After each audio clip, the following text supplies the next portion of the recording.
Are we going to cheat sickness and death in the years to come? Because there are people who dare to say that, right? You don't have a more difficult question. Yeah. Right? No, my next question is how? Look, this is probably the biggest challenge of this century. How to deal with the increased longevity, which is obviously a blessing, but how to deal with it in a way that none of the other pieces of the puzzle were designed to assume longevity, be it pensions, be it housing, be it employment.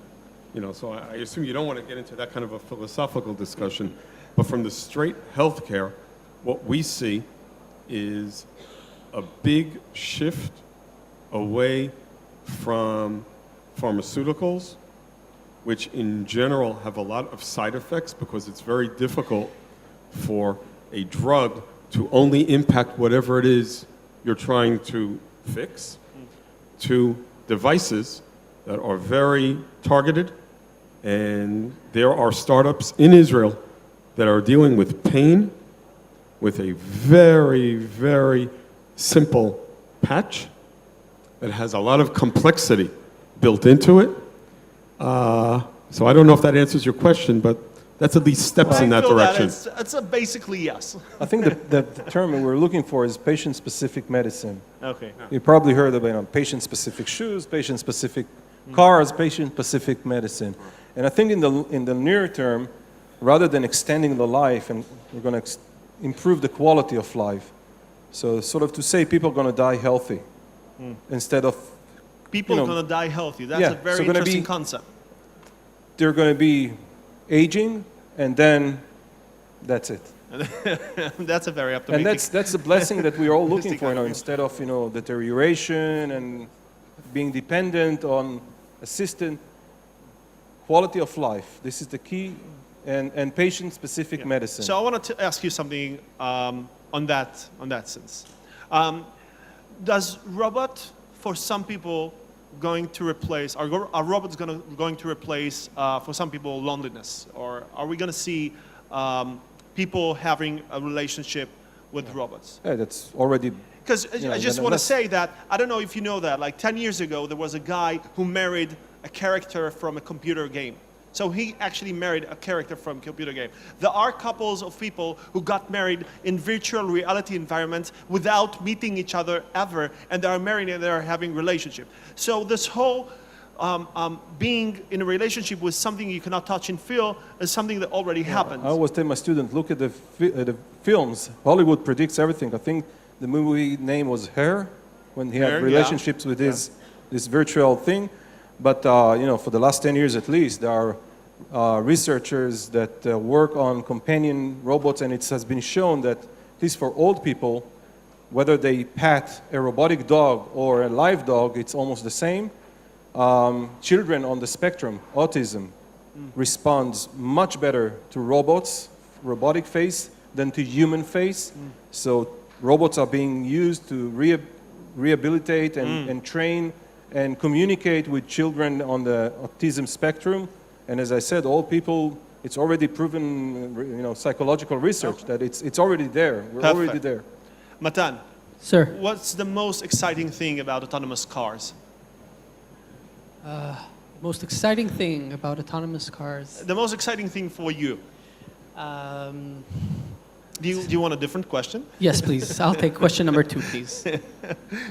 I think that discovering what's going to happen in the world of the autonomous driving, I think it's going to change the way we perceive a vehicle.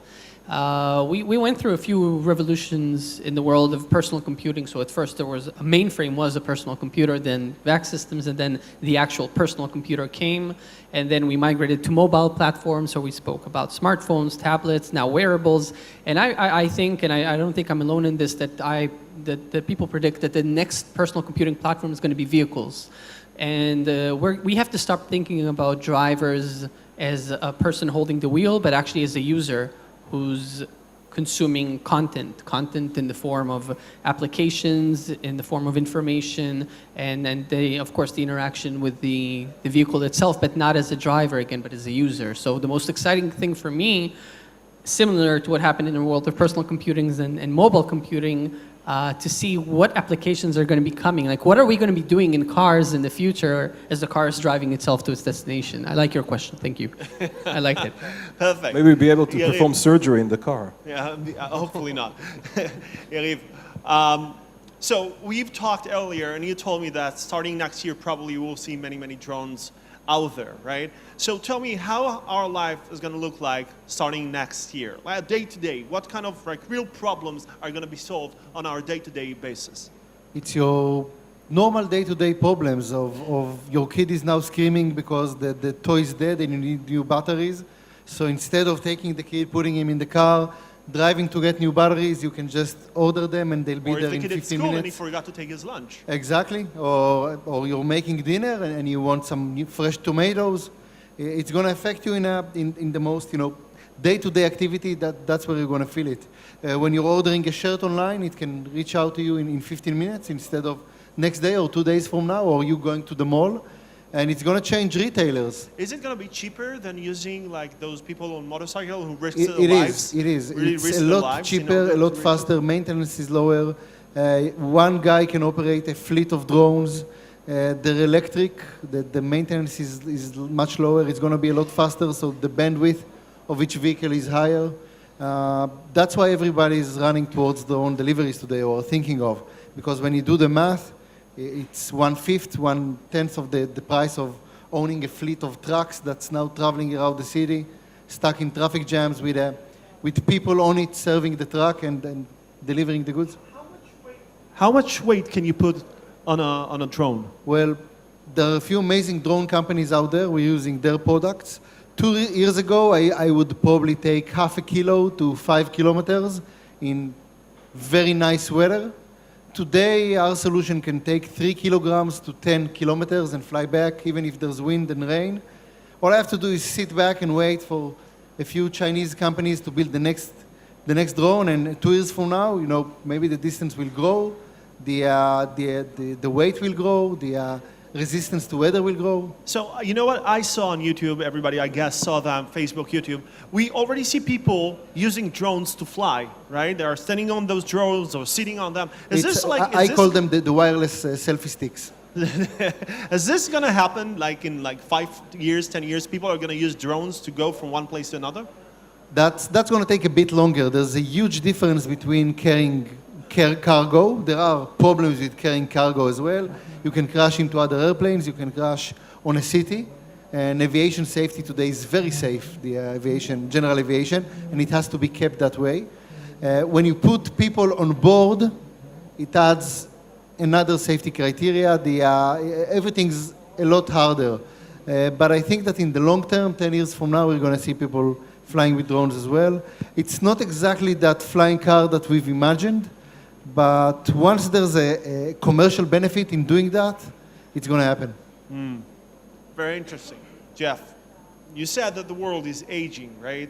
That means that we're living longer, and the quality of life is also increasing. So we're becoming older, but we live better, right? So in what way is the world going to change because we're becoming older? Well, I think there's going to be a whole new industry based upon allowing people that in the past we would have considered old, but people, let's say in their 60s and 70s and 80s, that in the prior generation may have just sat home and not done too much. They're all of a sudden going to have time on their hands. They'll have disposable income. They'll have money available. And they'll be looking for new adventures. And when I say adventures, I don't necessarily mean extreme, but I wouldn't exclude that also. But I think for the larger number of people, it'll be all new types of entertainment, of learning, and using their time in a positive manner. Okay, perfect. So You know, I'm from the world of cybersecurity. So whenever I hear technology, I think about the risks, right? So let's talk about that for a second, because when I think about drones, I think about privacy and cameras in the air and everybody can see what we're doing. When I think about biotech, I think about hackers that can hack insulin pumps and pacemakers and kill people. When I think about autonomous cars, right? You're sitting in the car and suddenly you hear this voice saying, we took over your car, either you will pay us 3 Bitcoins or we couldn't put your car inside a wall. And this is what I think. Yeah, maybe I'm a little pessimistic, but this is how I get my money. So I want to hear about the bad side of things from you in each and A every fleet one of your drones flying above the city autonomously. What could possibly go wrong? When I would speak with healthcare companies, again, in my role as a venture capitalist in medtech, 5 years ago, about cyber type issues, they looked at me like I was crazy. Today, they are all coming to us and desperately seeking solutions. Obviously, the case you mentioned with the insulin pump that was taken over by a hacker, just to show the possibilities, that's one.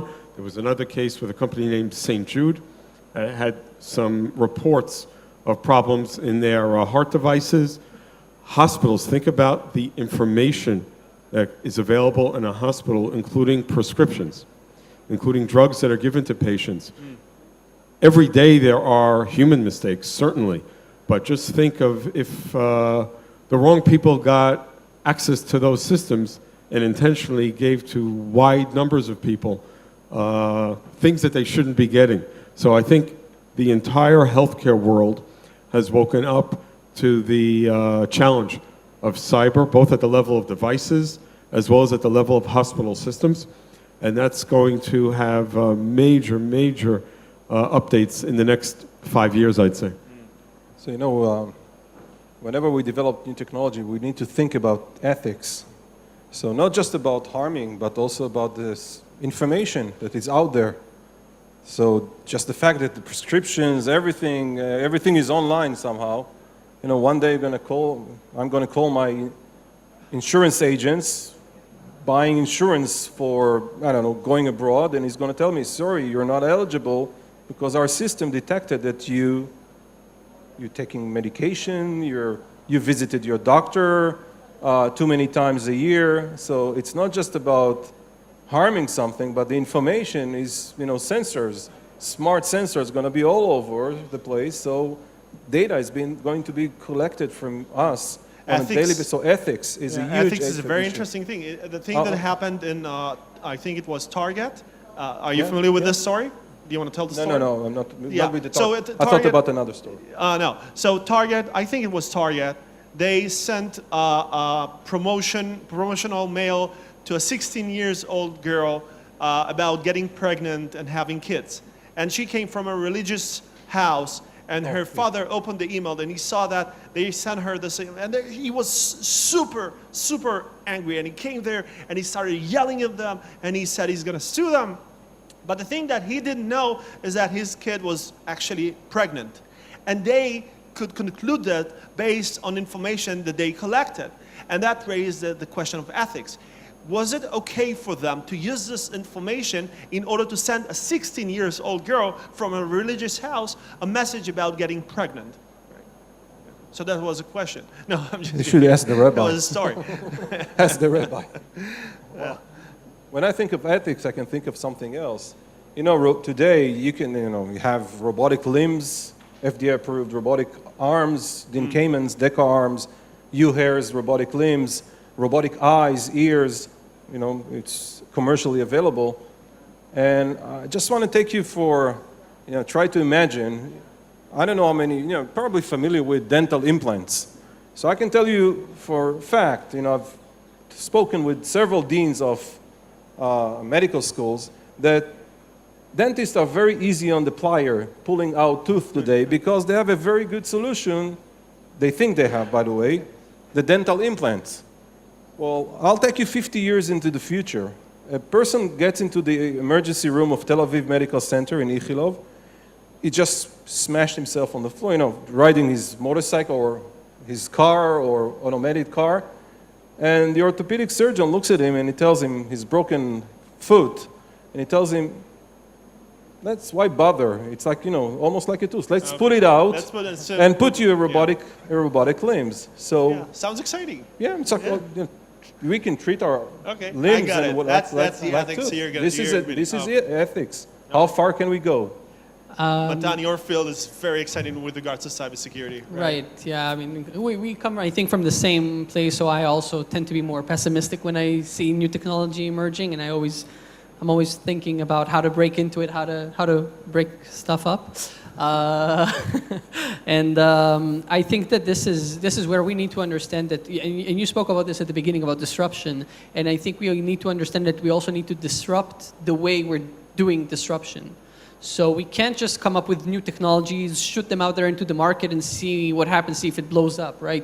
We need to start thinking about security, cybersecurity as an integral part of everything we build and everything that we launch, and not to do everything as an aftermarket, as an afterthought process. Yeah, And, but maybe give us an example of one of the risks that we might face in a world of autonomous and smart cars. Well, I think what we've seen until now are cases where researchers were able to prove that they can hack into cars remotely. So the most infamous case was, of course, with Jeep, a more recent Jeep from Chrysler, from FCA. A more recent case was with Tesla, that hackers just recently managed to show that they China, can... right? I think it was not in Singapore. Yes, China, yeah. I think so, maybe in China. So researchers were able to show that they could actually take full control over a vehicle remotely. So we were talking, Yariv was asking, well, what could possibly be wrong with a swarm of drones, right? 20 drones flying autonomously over a vehicle, over a city. Think about 4 million vehicles driving autonomously in a city, and a person is controlling them somewhere in an unspoken country. So I think the risk is there, but it goes back to the question of trust. Because it's not really important whether or not the hacker is able to hack into the car and able to do it, but rather if the companies are able to control this process and contain it. And I think this is where, again, we need to bring back people's trust in technology.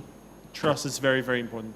Do you want to add to your what's going to go wrong answer? So yes, of course, we take those things very seriously. In our team, we've got more than 40 years of experience in cyber. Besides that, we have advisors. One of them is a cryptography professor from NYU. It's a huge risk. Nothing can be 100% safe, but a swarm of drones flying above a city, that's a very lucrative target for hackers to play with. So there are a few levels of mitigation. I won't go into it, but as always, the cost of breaking into the system should be pretty high. As that, it will be easier to just get a guy, buy a drone, and do whatever you want, instead of hacking through the system. Okay, so it's a very exciting panel for me. Guys, there. Guys. Guys. It's a very exciting panel for me in the sense that you're all part of the movement to create a better world. You're all doing something. So if you had one message to give to young entrepreneurs or people who want to be part of that, want to create their own company, want to do something that will be meaningful, what would it be? Quoting our President Peres, who we all know the news today, unfortunate news, be optimistic. I think this was his message all the time. Be optimistic, look into the future, don't be pessimistic. So in this sad day, I'm allowing myself to quote him, and I think be pessimistic. Optimistic, not pessimistic, excuse me, optimistic. Yeah. I'm being pessimistic today because of the sad news. But yeah, you cannot say to a cybersecurity guy, be optimistic. It doesn't work for us. Then we will not have any business, right? Going exactly to quoting Peres in the I think not the last, maybe the one before that cyber conference, he spoke and he said that what makes us as in Israelis very good at cybersecurity is that we question everything. We question everything and we're never satisfied. It's something very inherent in us and in the way that we are brought up to always second guess everything someone tells us, to always think about how to break stuff, and never to look at something and say, oh, this table is good, so I don't have to do anything about it. No, always think about how could I improve it, what could I do differently, and so on. So I think that anyone out there who's an entrepreneur or an aspiring entrepreneur, I think you need to, if I could give you just one piece of advice, is to really connect to that part of you that is looking to change something, that is looking to make something better, something that you're passionate about, because it's a rough journey, I think we all know. And then you really have to have that passion about something that you're doing to be able to follow through. So that's a very interesting recommendation. It's like, take the day-to-day life, whatever you see in front of you, and see it as an opportunity to do something better, right? So you say that we can see innovation everywhere, right? This is what you're trying to say. This is exactly what I was trying to say. Thank you. Perfect. One of the things that I think has been critical in our success in Israel across all industries is that we're not afraid to fail. We're not necessarily looking to fail, certainly not, but we're not afraid to fail. And I know when I host delegations from other countries, that's something built into our culture that other cultures don't necessarily have. But one thing we're lacking from our culture is we're not looking enough at finish. Completing a project, a product, getting it to be close to 100%, where unfortunately I think, that aspect of the last couple of percent probably doesn't fit with the same genius of development and coming up with breakthrough technologies. But if we are able to improve on that, then I think we'd be able to also build very, very large successes and not limit ourselves to the type of great successes we've had today that aren't necessarily scaling. Jeff, I think that the problem is that usually the last 10% take 90% of the time and resources. So that's a problem with everyone. But our problem here is we don't want to do it. Okay. because it's just the last 10%, so why bother? So, Yariv, your tip for inspiring entrepreneurs. Keep your head up in the clouds, but your feet on the ground, which is quite hard to do. And as an entrepreneur, as a CEO, someone once told me it's not just about strategy. As the CEO, you're in charge of everything. If there's no toilet paper in the toilet, that's your responsibility, your overall responsibility as a CEO. So always, look very far on where you're going, but don't forget that your troubles are on a day-to-day basis, and you have to keep pushing from, pushing your employees to making sure that there's toilet paper in the toilets. Wonderful. So, wonderful. I don't know how we can go on from that point. I'm going to check the toilets. and we have 6 minutes, but we don't have to finish because that's the Israeli way. So we can just, yeah. So. And it's the 10%. 10%, yeah. That's going to take us 90% of the time now. 6 minutes. Perfect. So the world is going to change. We know that. Do you feel that at some point, maybe we've reached a phase where we have too much new invention, too much technology, too much new things? You go to the store, you buy a phone, till you go home, there is a new kind of phone, and you tell someone about this phone, and he asks you, oh, you didn't hear there was a new type of phone already. Did you know the officer of the US Patent Office back in the late 19th century said that practically everything that could be invented has been invented, and from now on it's just rubbish. So everything that could be invented already invented. It's like the Beatles, that's what right? he said in the 19th century. Exactly. Just Well, I think that the answer is not for us to determine. I think that technology is part of evolution. The same way that the stone was the high-tech industry, the Stone Age, or the metal was in the Bronze Age. Technology is part of our evolution, and it's going to kill us or not. Who knows? That's, the only way we can do it is live long enough to know what the answer is. But it's exactly like any new technology at any time along history, from stone to language to metal to bronze to whatever. So maybe to be the devil's advocate here, I actually tend to agree with what you said. I think that there is an excessive amount of entrepreneurship and innovation in that sense. And I think that has to do with the fact that some of the barriers for entrepreneurship has become very, very low. So I'm talking about obviously venture capital rolling in. I'm an entrepreneur with a startup, so keep the venture capital coming, please. But I'm talking about the all of the accelerator programs and the incubators and the programs that prepare you to accelerator programs and the programs that help you after you failed the accelerator programs, and like this entire ecosystem that was designed originally to do something good, which is to help entrepreneurs at the first early stages where they make all of the mistakes, right? We were talking about 90 and 10%, I'm talking about the 1%. Just getting to the point where you turn your thought into an idea, your idea into a business model and so on.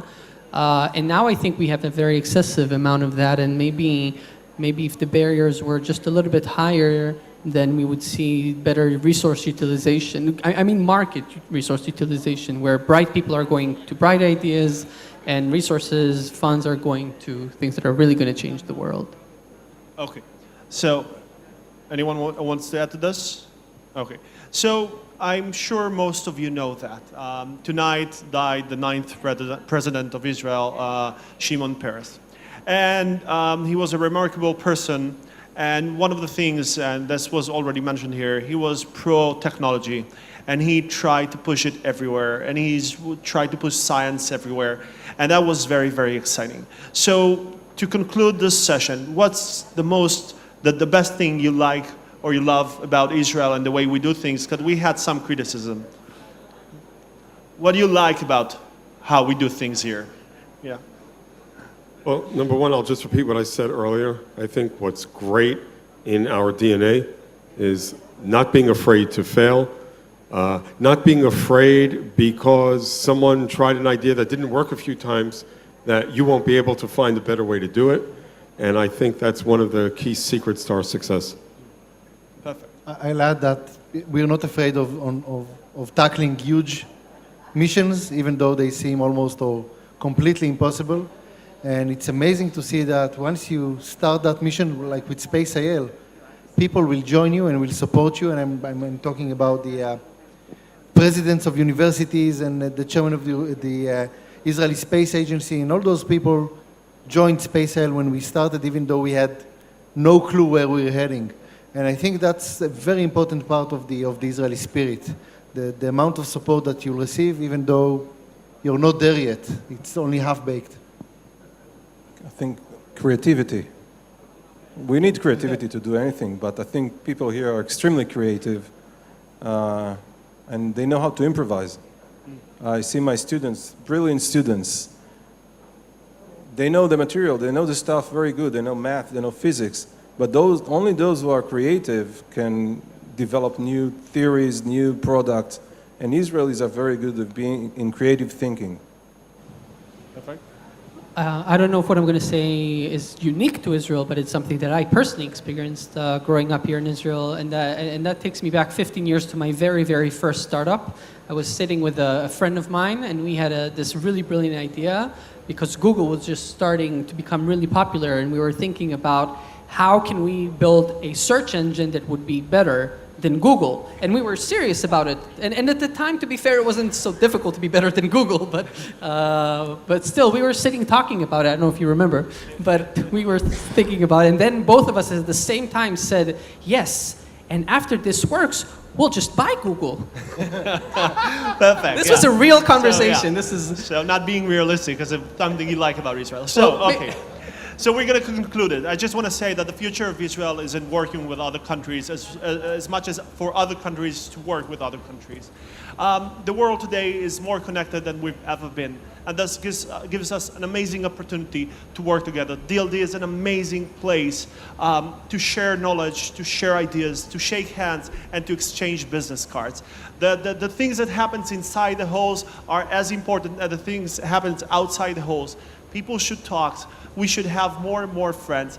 I want to say thank you so much for the people who organized DLD for making this happen, for this giving us this opportunity to talk and meet each other. I want to say thank you so much, Yariv, Jeff, Alon, Matan, for participating here. Thank you so much for being here. And thank you, Menny, for moderating everything.